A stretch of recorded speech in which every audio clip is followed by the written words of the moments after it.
దావీదును పతాక స్థాయిలో చూపించే దివ్యమైన మాట. పుట్టిన కుమారుడు జబ్బును పడ్డాడు. 7 రోజుల పాటు కటిక ఉపవాసం ఉన్నాడు. వాళ్ళు వచ్చి భోజనం చేయాలి అంటే ఎవ్వరి మాట దావీదు వినలేదు. 7 రోజులు ఏడ్చాడు. 7 రోజుల ప్రార్థన ఫలం ఆ కొడుకు చనిపోయాడు.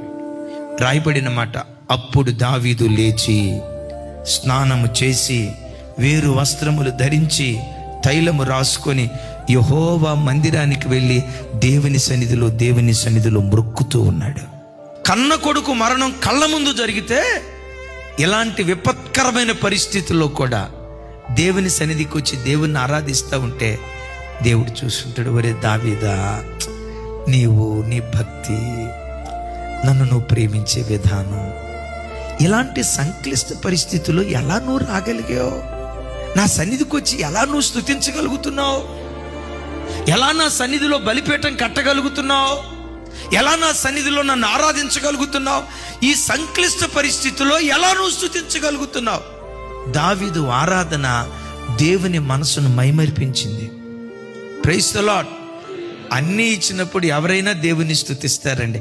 ఆ సంక్లిష్ట పరిస్థితిలో ఎవరైనా దేవుని స్తుతిస్తారా? అలా స్తుతించిన వాడే దావీదు.